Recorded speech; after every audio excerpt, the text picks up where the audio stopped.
In the Bantu culture, cursing is strongly frowned upon, even though at the height of anger, when parents can no longer tolerate their children's misbehaviors, they are compelled to vent their feelings by saying cursed words that will end up hurting them. It's not common for parents, especially fathers, to curse their sons because it's said that if a man doesn't open his fence, goats will not invade his farm.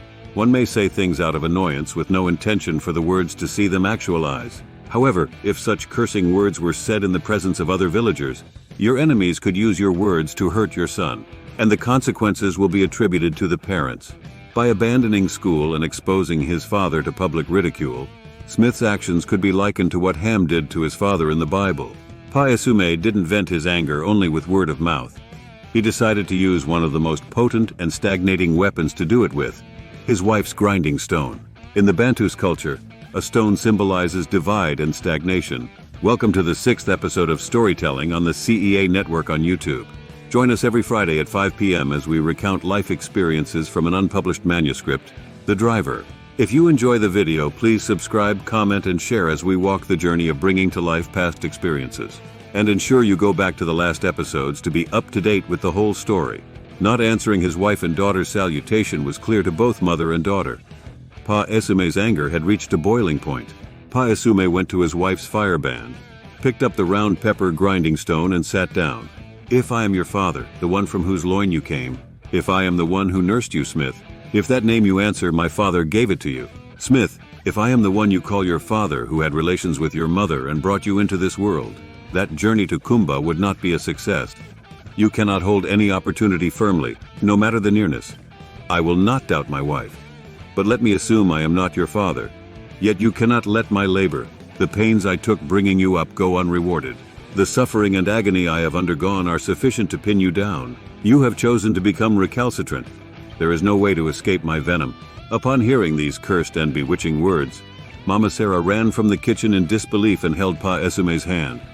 What an act of cowardice. I won't be alive and watch you bewitch my son with such deadly words coming from your mouth. Esume shoved Mama Sarah. She fell to the wall and screamed. Neighbors heard the screaming and rushed to find out the reason.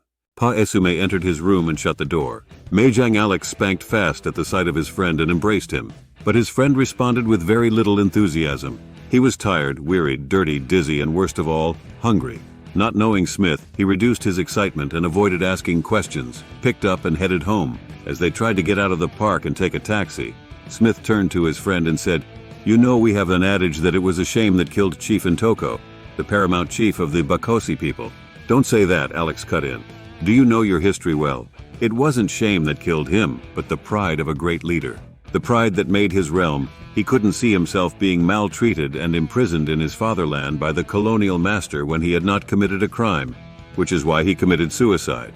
It is alleged he embezzled the court funds and stole funds from the Elung native court, which is why he was jailed and found death the best option to free him from blame or shame, as a prominent leader of the Bakosi people said.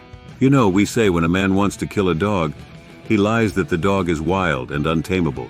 Any genuine and reasonable Bakosi man can hardly believe this. How wealthy were the native courts during the colonial period? Besides that, the Bakosi native courts lacked an agglomeration of people. It was those who wanted power and knew how to manipulate the white man that led to this decision. The colonials didn't like anyone who opposed them, and the paramount chief always disagreed. Those who stand for the reasons you have just advanced should also tell us that his brother was also killed when he left the Mueba native court because he had embezzled money, Alex argued. The circumstances under which he was arrested indicate that it was a plot. If indeed he committed a crime characteristically, he could have been arrested or indicted according to the law. The white man could order his arrest in his hometown, but carefully invited him for a meeting in Kumba, but he never returned. Even more remarking, we don't have any record of anyone having a problem with the colonial master and going unhurt. The Ntoko family failed to understand they were detested by the Elung people and schemed to eliminate them not only in the political scene, but also in the realm of Bakosi chiefdom. I'm sorry if I'm hurting you. I do not know your affinity with them. Yes, I have heard. If you have any affinity, you would know soon not still have some air in me to speak. Do not allow me to die here. I am hungry desperately, of course. If two people were hungry like I am, one person would have died. Alex laughed and said, "You do not deserve to be alive." Alex looked around. A queue of women, Mommy put, by the park displayed assorted food. He pulled Smith toward that direction.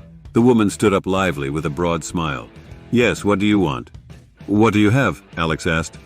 There is rice, beans, stew, jellyfish, fried fish and meat, fufu and eru, plantains and dole, yam and echu. All you want is available and at the lowest price, and all kinds of drinks to accompany the food on its journey to the stomach.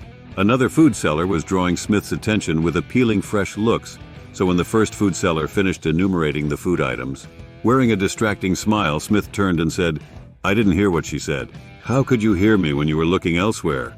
Young boys, nothing attracts your attention like a beautiful woman, she said. Alex held Smith's hand and pushed him into a seat. Smith made himself comfortable. Madam, give my brother fufu and eru. Fill the bowl and add extra fufu. The Kumba Mamfe Road has taught him a bitter lesson. He's as hungry as a python that had an enema. Madam, Smith said, I'm not from the Bayang land, so don't economize the eru, and ensure you decorate it with enough oil. All these mommy put once you are a customer, they begin giving a little quantity of food, but they would fill the plate of a new person to attract a new customer. I wonder who advised them that the approach was a good marketing strategy and technique. Won't you eat too? Mommy Put asked. I will do. I ate very early, so it was time for dinner.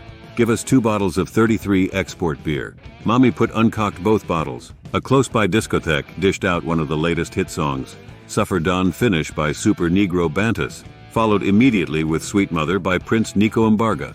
Upon hearing this appealing melody, Smith travels home, imagining how his mother had received the news that he abandoned school and his father's attitude towards his mother.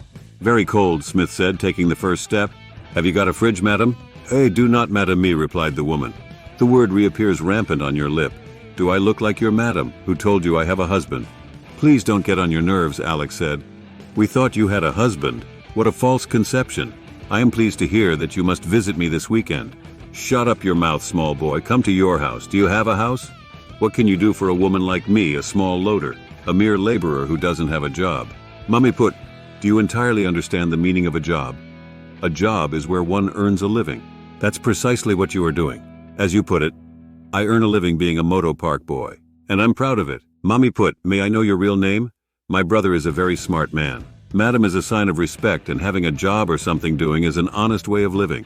You don't depend on anyone, you don't hurt anyone, and you can handle your problems. I think that's precisely what you are doing here, Smith said.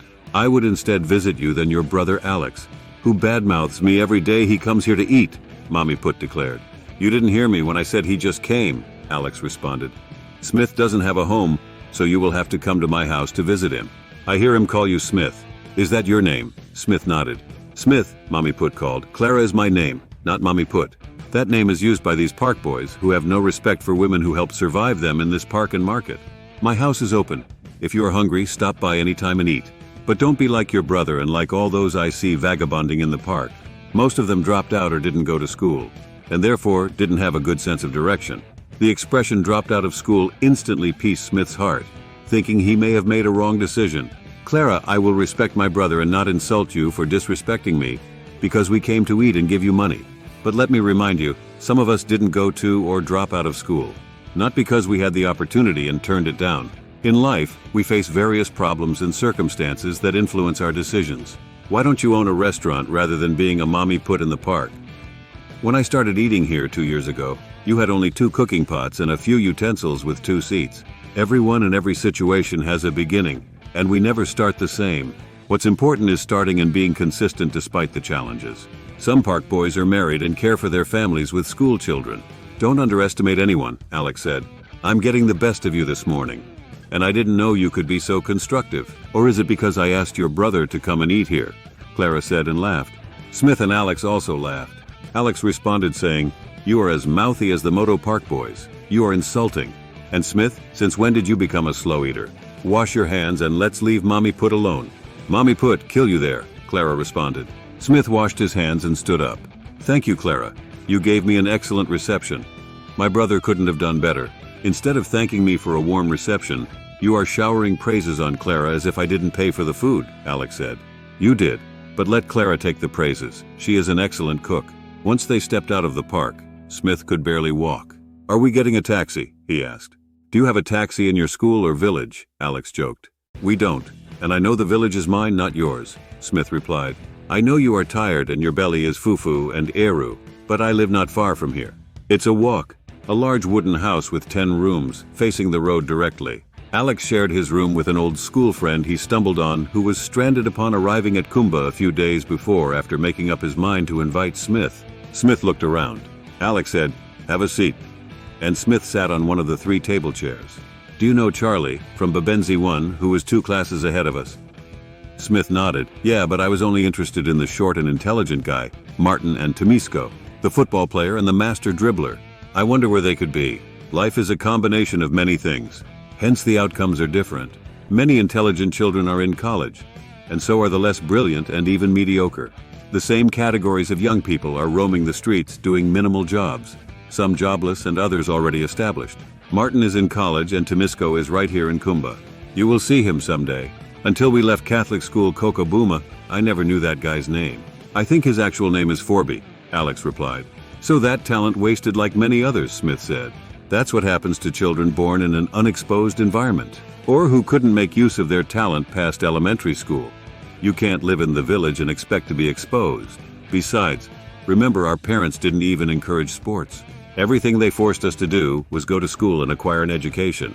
But the majority we celebrate today, some of them have no level at all. The inability to pursue a talent has caused many children. Having lived in a city like Kumba, I will tell you education is good, but we have a not-so-encouraging orientation, which is why many go to school and return home jobless. I met Charles a few days ago. That is his bag. He came to meet his brother, but unfortunately, his brother had moved to Douala. He learned that upon arriving here." "So where's he?" Smith asked. "We were all at the park yesterday waiting for you, but you didn't show up. He went to work at the bakery where they produce the famous Kumba bread." "Are you kidding me, Kimba bread? In that case, I should see at least a loaf of bread here," Smith responded. "Doesn't the Bible say man would not live by bread alone?" "He brings bread home daily, but we have friends and neighbors," Alex replied. "What I need now is a good shower and sleep," Smith said.